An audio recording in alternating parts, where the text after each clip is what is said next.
Our next guest, I've had the pleasure of getting to know over the last 20 years. Father, Vietnam veteran, entrepreneur, and above all, American Indian. Our next guest is Grady Renville. Great to have you here today, Grady. Good morning. Morning. Good to be here. You came down from Siston today to visit with us. Siston, South Dakota. I was born in Siston, South Dakota, which is northeast corner of South Dakota, borders Minnesota border on the east in 1943. So it's June 6th today, and 4 days ago I turned 82 years old. So, well, happy birthday. And I understand you also celebrated a 54th wedding anniversary. Yes, me and my wife Shirley. She has an Indian name, One Road. Shirley One Road. One Okay. Road. And of course, my name, Renville, is French. And my understanding is that your Renville family has a lot to do with the history of the state we're in now, Minnesota. We did. Actually, the history books don't report it as such, but my great-grandparents played a big part in early history here. My great-great-grandfather, Joseph Renville Sr., migrated from Renville, France to Quebec, and then came down to St. Paul area, where he was engaged in the fur trading business. And probably because this is where the river starts, right? Yeah. And he mated with Dakota girl, and they had two boys, Joseph Jr. and Victor Renville. And Victor Renville is my great-great-grandfather. That's who I descend from, and that's who all of the thousands and thousands of Renvilles descend from today. Wow. And there are literally thousands and thousands of Renvilles. What was the era in what he lived, Victor lived? 1780s. 1780s. Okay. Like Joseph Jr., he was a big-time fur trader out in western Minnesota, a place they call La Qualparo. And he died in 1847. My great-grandfather, Victor Renville, was killed up here in Little Falls, Minnesota, fighting the Chippewa. And he was 33 years old or so at the time. I didn't know that history until a few years ago, and when I heard that he was killed in 1833 or so, he was 52 years old. So, of course, I have to wonder, what is the guy doing 52 years old on the warpath? Yeah, I don't think they were fighting over land. You know, there was certainly a lot of land. So I assume part of it was for sport. You know, years ago before the gun, the Chippewas or Ojibwe and the Dakota fought. They got a deal they call coup counting, coup count, counting coups. So you didn't necessarily have to kill your enemy, but you might knock them down and maybe kick them a couple times, and your buddy could hit him and kick him a couple times, and you count a coup, you know. So, and then, of course, when the gun came to America or to our area here, warfare became a little bit more deadly then. Yeah, so. Does this relate to the concept of being able to touch your enemy, too, with your hand and stuff? Yeah, that's counting coup, yeah. Okay, I see. Interesting. Yeah. So, Grady, you know, you identify as an American Indian, and I know that's very important to you. Tell us about the tribe you belong to and the lineage there. Well, anyway, back up a little bit, history. My grandfather, Victor, his mother was from around Red Wing, Winona Abigail Crawford. She was part Scotch. Her father was a fur trader, too. She had a boy named Gabriel, Gabriel Renville. As a young boy, Gabriel helped his uncle Joseph at the fur trading post in La Qualparo. And an interesting story was that when Gabriel was about 14, 15 years old, Joseph, his uncle, took him to Chicago to get a white man's education.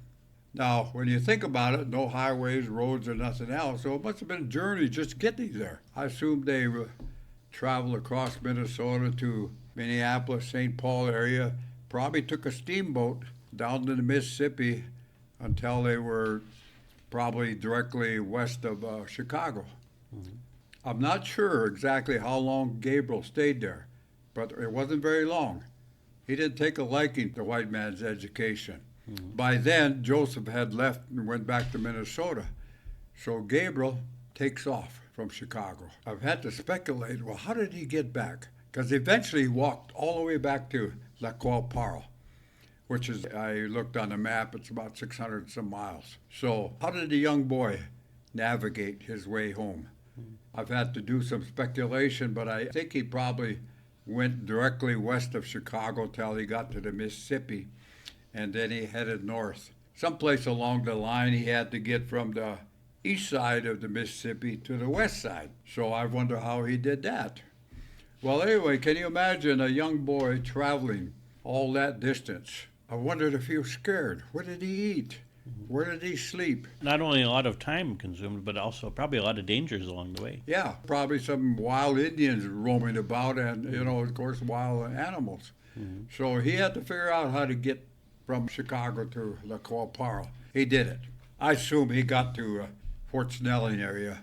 Indians lived around there. They probably fed him, and he headed further west to La Qual. But that's an interesting story about my grandfather, Gabriel. Well, anyway, kind of fast forward a bit.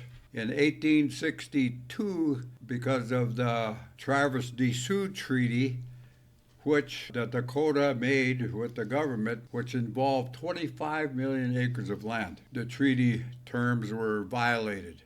And so But by the U.S. government. Yeah. So some Indians, Dakota Indians, they started this war. Ill-advised, I would say, war of 1862. Most Minnesota people, you probably know about that. Maybe they don't know the whole details, but anyway, as a result of that. And this was a war that took place down in southern Minnesota? Or? Yeah, around Granite Falls and that area over there, Fort Ridgely.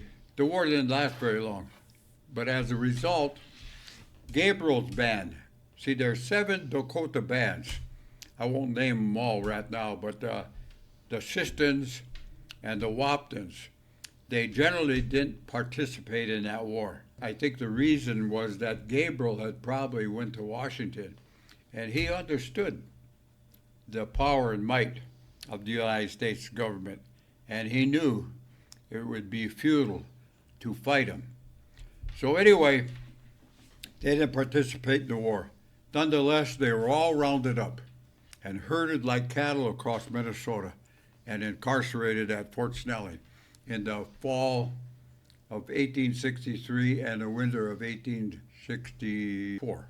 There was about 1,600 Siston Waptons in Fort Snelling. And one day, Gabriel got this idea. He went up to, I don't know who the guy was, but might be General Sibley, but he proposed to serve as scouts for the U.S. military. And so in February 1863, Gabriel and 37 other full-blood half-breeds were allowed to be scouts. So as a result of that scout service, in 1867, the U.S. government created the Siston-Wapton Reservation in northeastern South Dakota by treaty. So that was a separation, essentially, of a previous treaty. That Yeah. And because Gabriel was the chief scout, he was also the first tribal chairman, would be a new term. But he was the chief spokesman for the Siston Waptons in Siston, South Dakota area. And he served in that capacity from about 1867 to his death in 1892. And the tribe pretty much floundered. Well, that's the other thing. The Siston Reservation was established in 1867, while lo and behold, 20 years later, in 1887, here comes our government. I might add that the reservation in its beginning was 916,000 acres. Well, here comes the government. They want most of that land back. They want some of that land back. Yeah. There was this ever-increasing demand, for lands. For farmland. Farmlands. And so what they proposed to do was give each Indian individual 160 acres and then sell the surplus. which turned out in this case to be about 625,000 acres, So which was sold. two-thirds of the land. Yeah, which was sold for a couple bucks an acre. And so the reservation was opened for homesteading in 1892. As I said, from 1892 until 1957, the tribe pretty much floundered. I mean, there was no real economic endeavors going on. For some odd reason, the Indians never really took to farming. I mean, there were individual plots, of corn and potatoes and stuff like that, but they never took to big-time farming. They didn't have much of economy, so most of the people were dirt poor. Mm-hmm. In 1957, the government came and they created a government, so to speak. That was not until the 1950s? 57. Yeah. So that's basically when the tribal government started. They gave them a boilerplate constitution, separation powers, and stuff like that. Today, like for example, the reservation population is about 14,000, almost 15,000 from that time until today. And it's broken up into 7 political sub-districts. Mm-hmm. And my son, I think you interviewed him, my son mm-hmm. Travis, he's the tribal chairman of the old agency district. Mm-hmm. Was that your district growing up? Or? Yeah. Well, actually, back it up again, my mother, she's an Omaha Indian. Mm-hmm. My dad is Dakota. My mother is half Omaha and half Seneca Cayuga. The Seneca Cayugas were forced out of New York to Sandusky, Ohio, and because of the ever-increasing demand for land, they were next moved to Grove, Oklahoma, where they're at now today. And the Omaha's side of my mother, they're about 30 miles south of Sioux City. That's where their home reservation is. I'm Dakota, Seneca Cayuga, and Omaha, and a drop of French. When it was still an acceptable custom, Gabriel had 4 wives. Mm-hmm.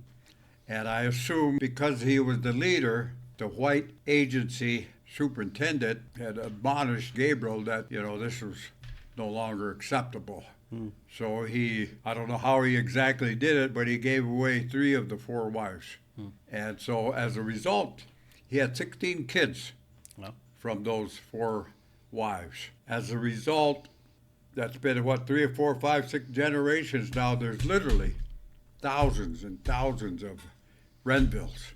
That have come right from that. Yeah, come from that. Right.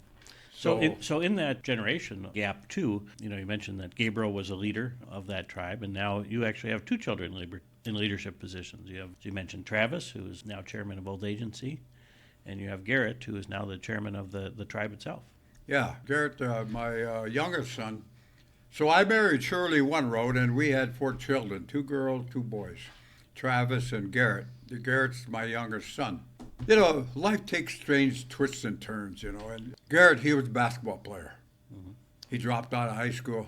He eventually got a GED down here on Lake Street later, mm-hmm. but that was his whole sole purpose in life. Back then it was to chase girls and play basketball. He kind of floundered for a while. One day, he grows up.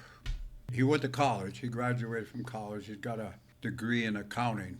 And so he did work for a couple, I would say major, but accounting firms, non-Indian accounting firms. So he got a good background.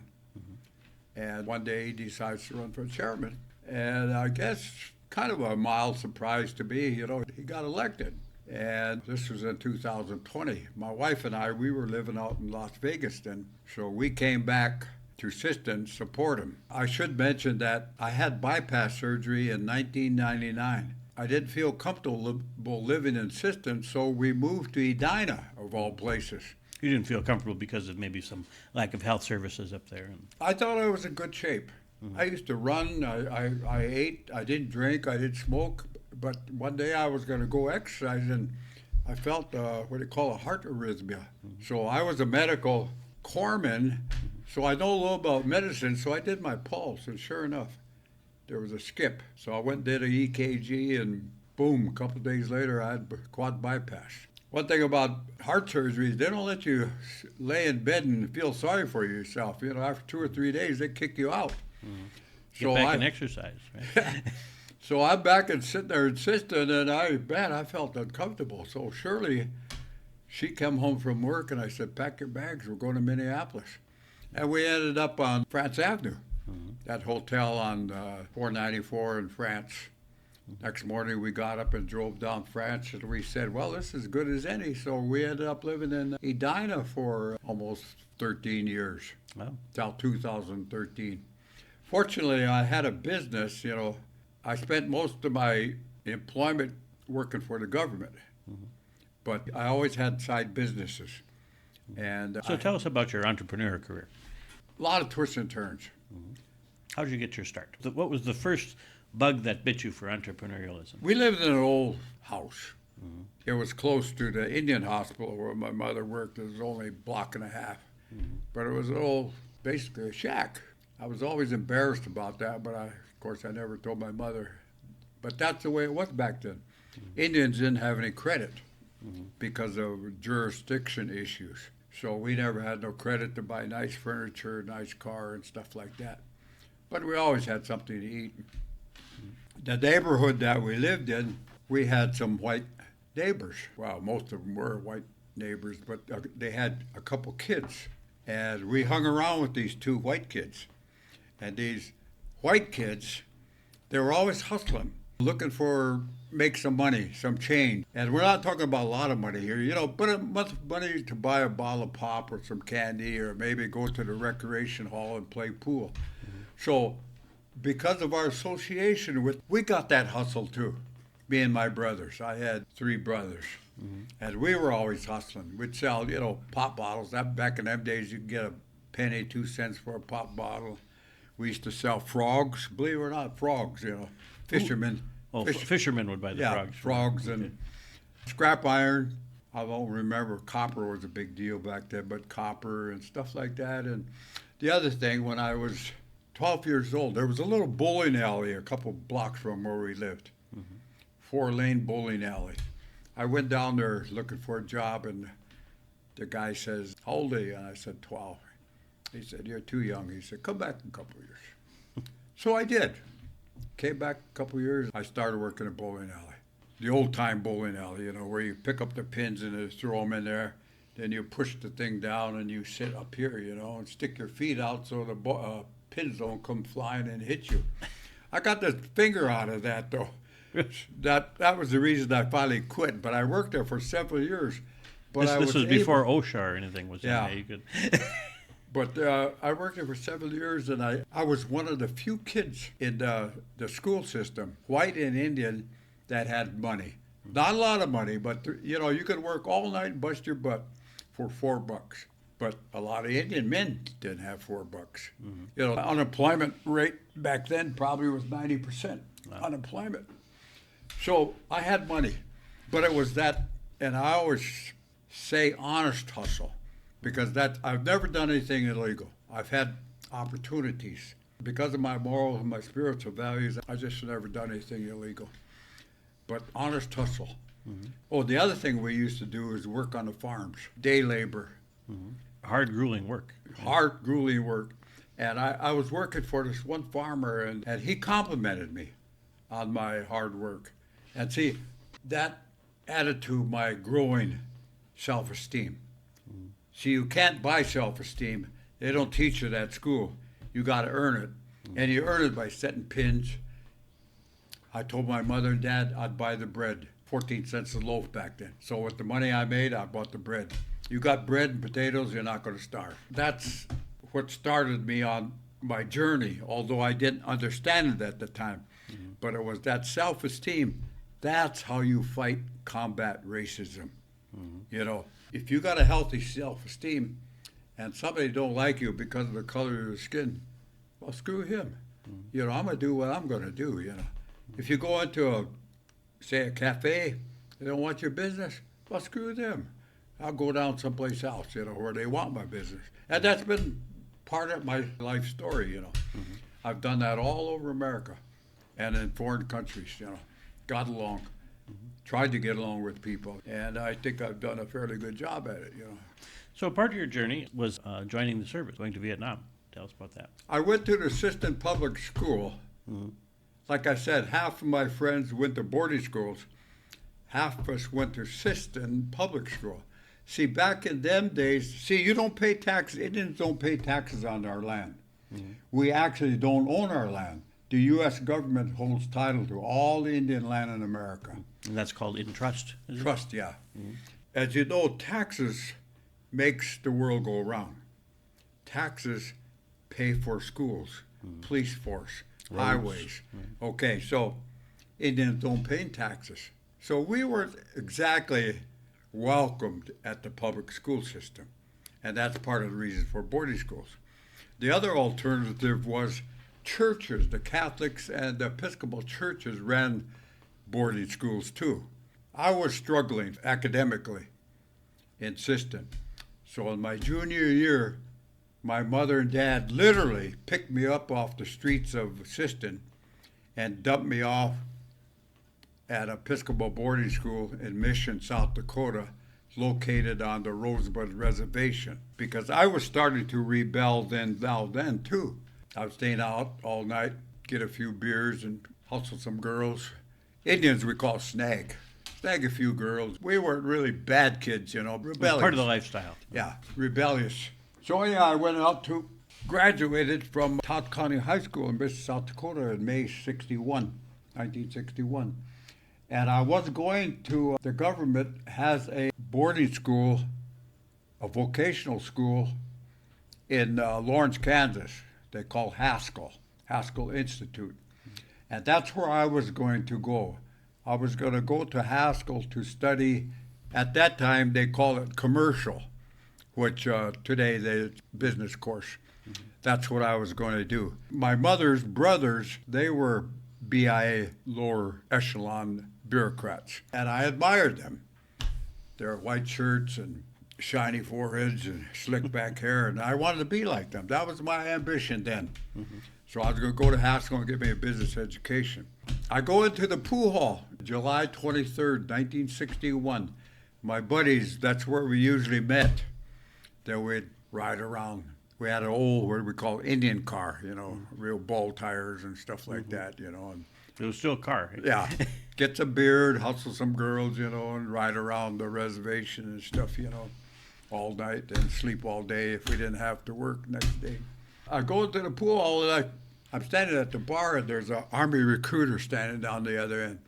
So he spies fresh meat, me.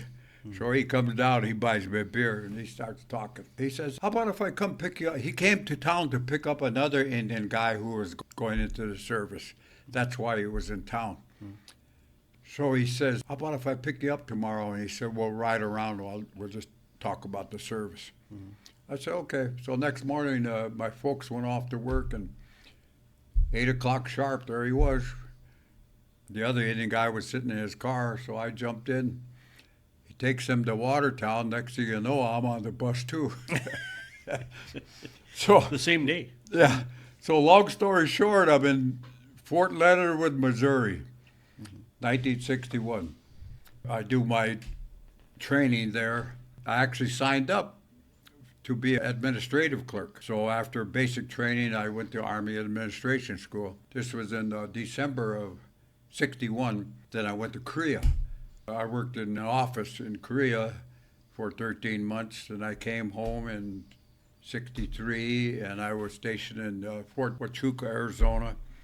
I got out in July 64, came back to Siston, nothing going on, no jobs, no nothing. I went to college, believe it or not. I had a brother, Grady Renville, who was killed in action in Vietnam in 67. Well, he graduated from Siston High School in 64, so we both went to college in Aberdeen, South Dakota. Really, I had no business there. I was always weak academically. I never thought I was dumb or anything. I just never got anything out of adverb and conjunctions and all that kind of stuff, Just didn't make no sense. Arden stayed there, and he did very well. Then later in 67, just like that, he joined the Army.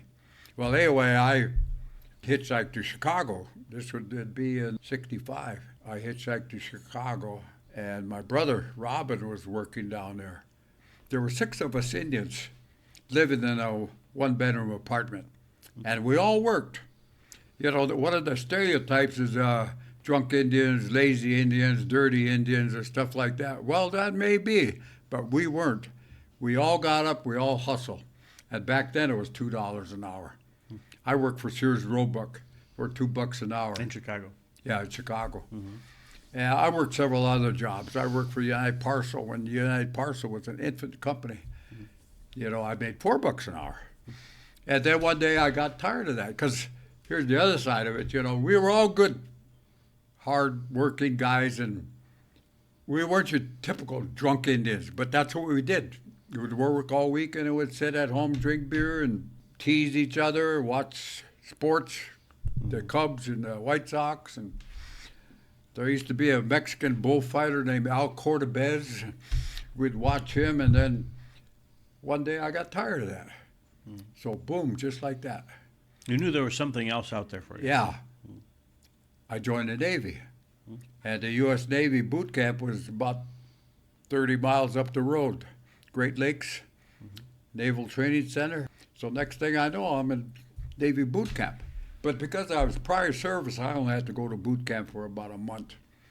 And then I graduated, and then I went to, my hat says corpsman. A lot of people don't know what a corpsman is, but a corpsman is a medic. So I went to corpsman school for 6 months.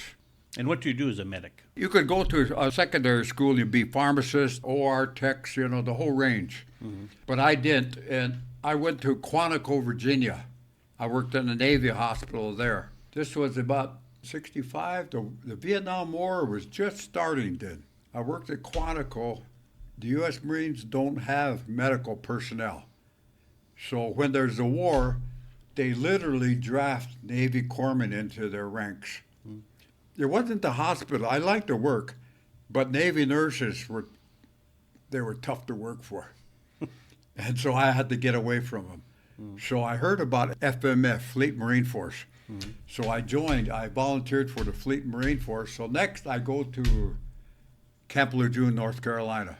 You got to go to 6 weeks of Marine training, partly combat training, and the other part was medicine, how to treat wounds and stuff like that. So it would have been in maybe November or so of '66. I got orders for the 1st Marine Division in Vietnam. We completed our training. They loaded us up on 2 jumbo jets. There were about 300 of us, corpsmen. Next thing we know, we're in Okinawa. And here's the thing that probably changed my life, the reason I'm talking to you here today. Me and a guy from Austin, Minnesota, we are the only 2 guys left standing there after they read everybody's name. So I asked the gunnery sergeant, I said, how about us? He looks, he said, oh, you're supposed to go up here to 9th Marine and go see a corpsman, a chief corpsman, you know, a higher enlisted man, corpsman. So we go up there, go to this office, and the clerk in there said, he had just stepped out, have a seat, he'll be right back. So I sit down at his desk and light up a cigarette. He had a desktop lighter. So I light my cigarette, and I noticed the inscription on this lighter said the USS Renville. I'll be there. So when he comes back, I give him my orders. He's tearing the orders open. He's looking at Grady Renville. And I said, hey, Chief, I said, where did you get that lighter at? He said, I was stationed on that ship. In 1944, the U.S. Navy built a troop ship, and they named it the USS Renville. Was that after an ancestor of yours? Yeah, after Joseph Renville, the fur trader. Sure. And I assume, see, there's 2 Renville. There's a Renville, North Dakota County, and Renville County in western Minnesota. Well, here's the strange part of it is that when they built that ship in 1944, they never bothered to tell the Renville family. Why they even chose Renville, I don't know. He's looking at Grady Renville, Chief Corpsman. He says, smiles, and he said, Renville. He said, you want to stay here in Okinawa? or you want to go to Japan? He gave me a ticket out of Vietnam. Over there. And excuse my language, but I said, no shit. He said, no.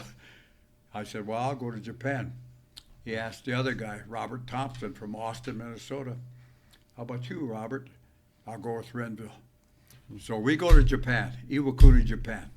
Everybody else goes to Vietnam. Where the danger was. Yeah. Mm-hmm. I was destined to be what they call a combat corpsman.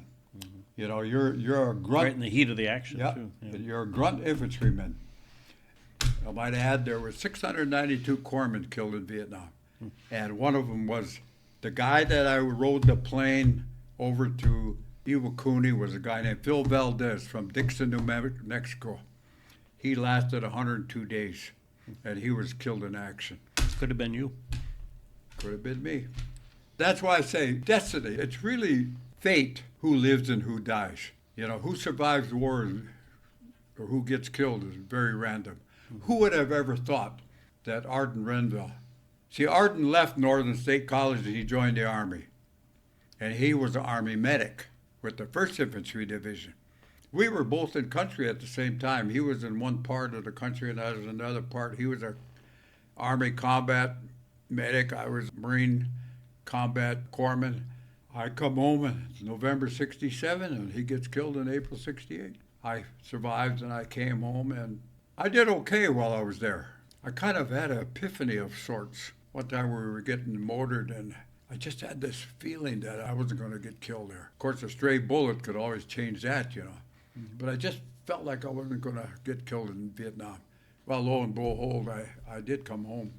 After I came home in November 67, I went to Bacone Junior College in Muskogee, Oklahoma. I started to get PTSD. I didn't know the name of the beast. Mm-hmm. Because up to that point in my life, you know, I'm not bragging, but I never really had any strong emotions about anything, you know. So what brought out these emotions? What in your experience brought out these emotions? I think it's what they call survivor's guilt. At the time, I went to the VA hospital in Tahlequah, Oklahoma, and VA didn't know nothing about PTSD. They said, you're okay. You'll be okay. Gave you a pat on the back and sent you back out. Yeah. He said, you'll be okay. So basically, I came home and told the VA to screw themselves for 40-some years. But I struggled with PTSD from 68 until this day. My symptoms aren't like they used to be because I've resolved some of those issues. And to answer your question, one of them is survivor's guilt. Mm-hmm. Like Phil Valdez, my friend, killed in action. My brother Arden, killed in action. So many others you knew and saw along the way. Yeah, literally hundreds of Marines. So that's part of it, you know. Although I didn't understand the psychology of it all then. You know, it took me years and years and years and years. It was actually, I came home and I sucked it up. And how you suck it up is you eat right, you have to have a measure of spirituality. Mm-hmm. You know, just like AA, you know, they don't name a God, but you got to believe in a higher power. Well, same way with PTSD. You know, you got to have a spiritual element in your life. I married a good woman, Shirley. We had kids. I quit drinking. I quit drinking when Travis was born. Just like that. Quit. I did smoke. I exercised. I worked. I hustled. And that filled up the space. Yes, yeah. That minimized the symptoms of PTSD. Mm-hmm. But one of the manifestations all those years was I don't drive. I don't know if you noticed that, but when I jump in that car, I get on the passenger side. Shirley drives. And it took me several years to finally admit to her that I had PTSD. It's a cause of untreated anxiety. Back then, I didn't know that. You know, I didn't know nothing about that. So that's why I didn't drive, and I don't drive today, you know, because of that. In every dark cloud's a silver lining. There's a lot of negative things of PTSD, but there's a lot of other things manifest itself. I like to think that I'm a good guy, basically because of my spirituality, you know. And we talked about business before, you know, and I've never been tempted to do anything wrong, Always do it right, Get along with people, stuff like that. So you come back from Vietnam and that experience, and you get involved in the healthcare industry up in Siston. Yeah, that's the other thing. Because of PTSD, I went to 5 colleges. I couldn't sit still. I lasted in a Bacone in Oklahoma. I lasted 6 months, 5 months. Couldn't sit still. Get up. I went to South Dakota State. I went to Northern. I went to Augustana. Finally, after I came back, I started to work for the tribe. The tribe was just starting, so I got involved. I worked for the alcohol program, actually. We had probably the first alcohol program in America. At the time, I wasn't even still drinking and smoking a little dope, Here, these old grandmas, they hired me to be the alcohol program director. I wasn't like your knocked down, stumbling drunk. I'd work all week and would go to the bowling alley and maybe bowl and have a few beers and stuff like that, I never raised hell or nothing like that. I always, if there's such a animal, I was always a good drunk, But that helped me quit. That's why I quit drinking. Like I said, then when Travis was born, I quit drinking. You mean by seeing the havoc it was wreaking in other people's lives through the programming that you did? Well, not so much that. I just kept at a point in my life where I had enough. I don't need this no more. So I did that. But PTSD was it was there. I don't think I had told Shirley yet. It was just something that I lived with, that just unsettling. I thought the remedy would be if I went back to college. Maybe it was the stress of the job. I don't know. But anyway, I went back to college in Morris, Minnesota, which is 60 miles east of Sisseton. University of Minnesota, Morris. So I graduated in 1974. I got me an easy BA degree in sociology, probably the easiest degree you could get in college. So I got, as a result though, because of my veterans preference and my college education, I got a job with the local Indian hospital, federal employment. That's where my mother worked. She was still working when I started work there. I started there in 74. And I worked there till 1974 till 1997. Crazy, but I got fired. What'd you do, Grady? What was your crime? Well, I didn't steal anything, or wasn't drunk on the job or anything else like that. But my boss was a young kid, and he was having trouble managing the budgets. So he wanted to take $100,000 out of the programs that I supervised. And I said, no, can't do it. They eventually, and I kept refusing. So they fired me for insubordination after 25 years. So there I am on the street. Well, the government realized they had a weak case. They have a deal they called Merit System Protection Board.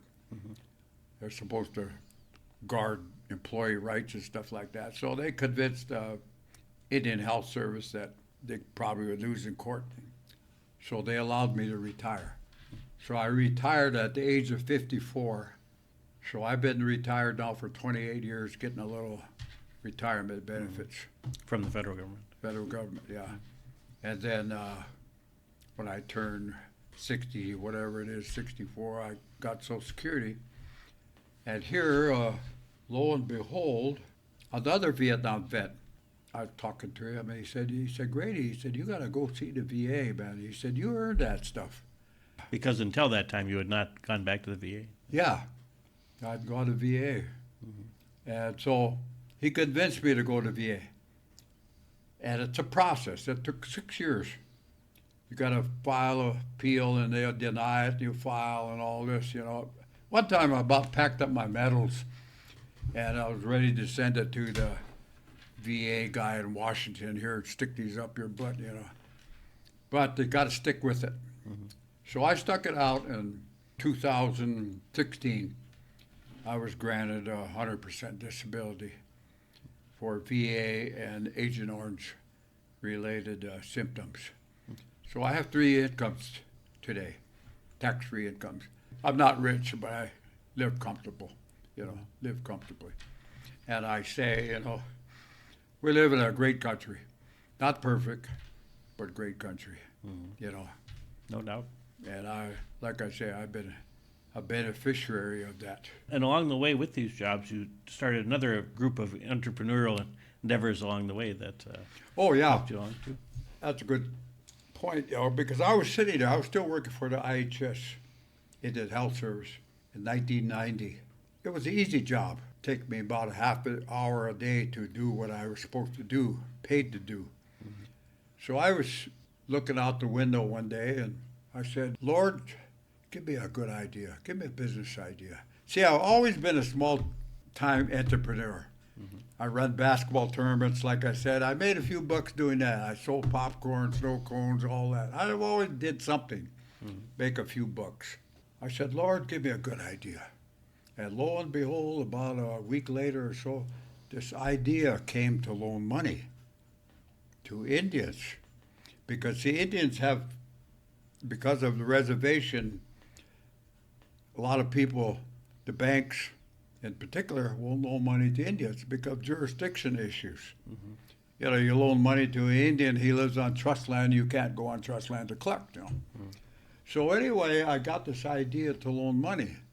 But where am I going to get the money? Mm-hmm. I think I had $800. That's all I had. Mm-hmm. So I started the business loaning money with $800. Mm-hmm. I charged 20%. Not the annual rate, but 20%. I'll borrow you $100. You owe me $120. Okay. So I started loaning. I loaned $800. I got 800. I got 960 back. I loaned 960. I got 12. I loaned 12. I got 16. I loaned 16. I got 2,000. I loaned 2,000. I got 2,400. And you were the only game in town. So yeah, there was no I was the shortage only of game demand. in town. Yeah. It was a great business.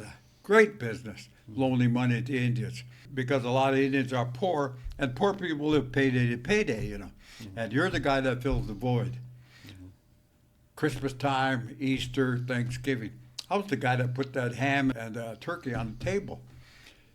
The circus comes to town, or the carnival. I'm the guy that loaned the money to get the kids to the circus or the carnival, Mm-hmm. Mama, Daddy wants to go to bingo. Well, I'll loan him the money. So I did that. At one point, I was netting $300,000 a year. And this was up on the little reservation up in Yeah. South Yeah, Dakota. in the white man's world, that's nothing, But on the res, $300,000. I had a Rolex. How many Indians wear a Rolex, How many white guys wear a Rolex, But I thought that was a big deal, But I had a Rolex, and I had diamond chains, and wife carried around 10, 20 grand at a time, So we had it made. But we didn't show off or nothing, though, like that, But I started out of my home, and I ended up downtown. And lo and behold, part of our duties as veterans, Indian veterans, it's our job or duty to keep our eye on the tribal government so they don't go crazy. Mm-hmm. And they have, a lot of them. With new influx of income, gaming income, boy, there's been a lot of waste, a lot of corruption. So our job was to kind of keep an eye on them and try to minimize it. Well, so they come after me. My own cousin, who was the tribal secretary, he came after me. He called the State Banking Commission on me. Out of jealousy. Yeah. Mm-hmm. He wanted to shut me up. He wrote a letter. He got all the councilmen to write a letter to the IRS. Hopefully to trigger an audit on me. I mean, who does that? But anyway, that's kind of stuff that happens. I figured that it was my inherent right to loan money on the Assistant Reservation. When the State Banking Commission come after me, I told them that. Well, that didn't hold any water. You're on fee land. You're not on trust land. So I closed my business down. Great business. I closed it down. Mm-hmm. Well, then I got a brain fart.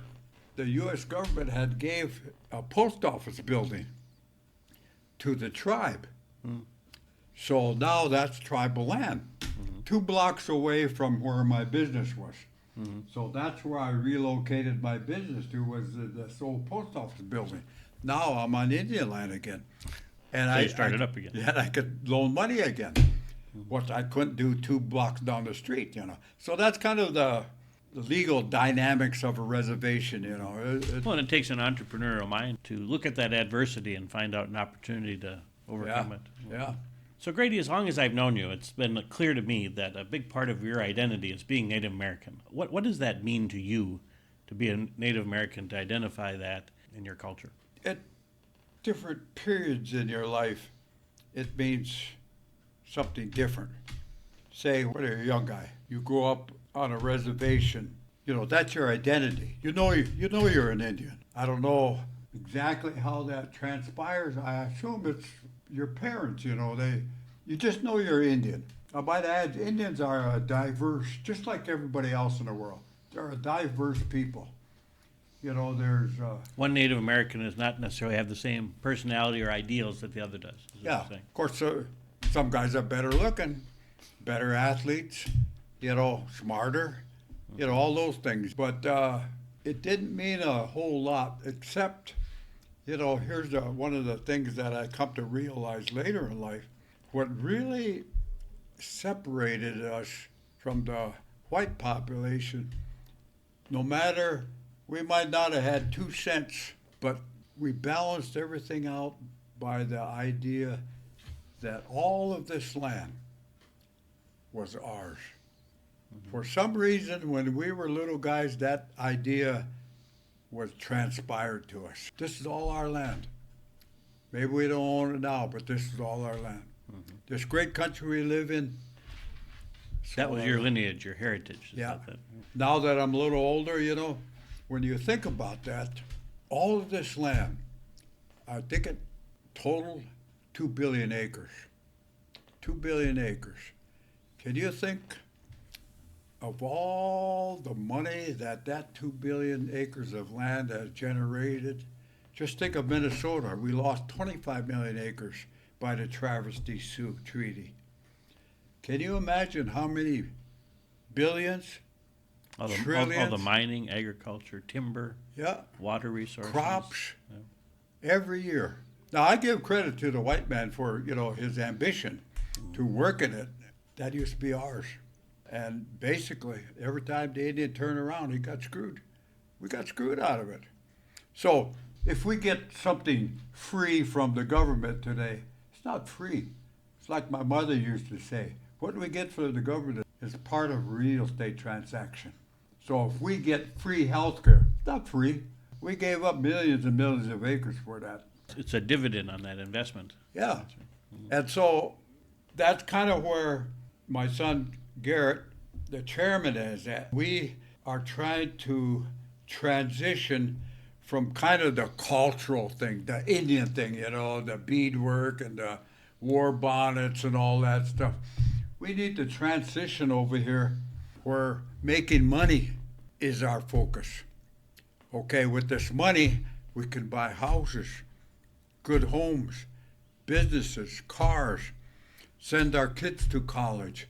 All those things, that's the American dream. So, I was going to say, so isn't that part of the American dream? Well, that's where we want to be. We need to get there. Like, say, here in Minneapolis, here down the road here, you got Mystic Lake, the Shakopees, midday walkathons. They got Mystic Lake Casino.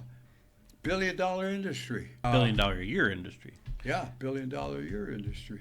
Which I should mention, maybe, I got kicked out of Shakopee. And I don't want nobody to feel sorry for me. But I don't think there's very many Indians that have been screwed over as much as I have been screwed over. Just like I say, I lost my government job. Good government job. I don't get as much federal retirement as I should because I got screwed over. In 2008, I took my mother, she was still alive, we went to an aging conference in Milwaukee. And lo and behold, Indian casino in downtown Milwaukee. Mm-hmm. The tribe that owns it is the Potawatomis of Forest County. You know where Forest County is? 200 miles north of Milwaukee. Just so happens I know the guy who's the tribal chairman of the Potawatomis. Mm-hmm. So I asked him, Frank, his name is Gus Frank, I said, how did you guys build a casino 200 miles from your reservation? And he said, Milwaukee is our ancestral homeland. So they made a deal with the state to build a casino, and they shared the revenues with them. So I came back to Siston. Me and Travis went to the tribal council in July of 2008 and presented this idea. I said, Minnesota is our ancestral homeland. Let's go see Governor Pawlenty. Let's make a deal. Let's build a casino in downtown Minneapolis. We'll share the revenues. So I went to the council, and they were all scared. They're scared of Shakopee because we owe Shakopee millions of dollars. And Shakopee has created a moat around their business a bit by lending money to other tribes and maybe buying some influence in that process. I used to write in a tribal newspaper. I had a little article. I called it "It Ain't Easy Being an Indian." The chairman down there, who's now passed on, but he must have read my article about coming to Minneapolis. And all it was an idea. Good idea. An entrepreneurial idea. Yeah. And so in August of 2008, I get a letter. Mr. Renville, you're permanently banished from Shakopee. Don't come down here no more. Not even to their powwow grounds. I can't even go to their powwow grounds. Why? Well, I can't blame them. I guess they get $1 million per cap each member. And so I suppose they assumed that casino in downtown Milwaukee is going to put a dent to their per capita payments, So I suppose I can't blame them. But turns around, the thing that kind of bothers me, down the road here, a couple miles, Canterbury, they want to put slot machines in there. So what did the Shakopees do? They gave those white owners of Canterbury $90 million. $90 million. They lent them the money to stay away. Right. And they have. But they kick an Indian in the ass, though. See, that's how we Indians are, too, That's the other side of the coin. So in 30 years, you haven't gotten away from the jealousy, is what you're saying, of success. Well, money, the way I characterize it is, money don't make you any smarter, You still got a lot of Indians that have marginal incomes and experiences who are running governments, And I'm generalizing because there are tribes that have some very bright, intelligent people running their tribes, That's kind of where I want us to be. Walk down the street of Siston, and we're treated like first-class citizens. And that, like I said, was my motivation after I came back from Vietnam. You go on the other side of the world and fight for somebody's freedom that I either didn't know or care about. Fight and die. Come back to Siston, South Dakota, and you're treated like a second-class citizenship. That was my motivation. I'm not going to take this. And I haven't. That was my motivating reason. Plus, honor my brother Arden's memory. So that's how I've done it over the years, My motivation to create a better community. So with that, Grady, let's talk about activism. As part of your ideal and in your culture and whatnot, you've had an experience to push for change in different areas and things like that. Talk to me about what some of your ideals are for for the Native community and so on and so forth. Well, when I was growing up in the 40s and 50s, there was not one single Indian who worked in any of the stores in Siston, South Dakota. Today, partly because of gaming, you go to stores, every store, there's Indians working. It just, like Indians, we got a little phrase, makes my heart soar like a hawk. Great to see young Indian kids doing business. When 50 years ago, they probably thought we weren't smart enough, honest enough to make change and stuff like that. But you go to the businesses, Indians working all over. The tribe hires hundreds of people, and it's great. People are starting to buy homes, have nice cars. Kids are going to college. Like I say, in pursuit of the American dream. And that's where I think all of us want to be. We don't want to be second-class citizens. That's kind of the underlying motivating reason today, just to take part get a piece of this great country, not to take it in some kind of underhanded way, but to work and hustle, just like I have. I worked and hustled my whole life. So as a father, a grandfather, and now a great-grandfather, you have generations beyond you as you're seeing some of your own horizons. What are some of your dreams for the opportunities your families pursue as Native Americans themselves?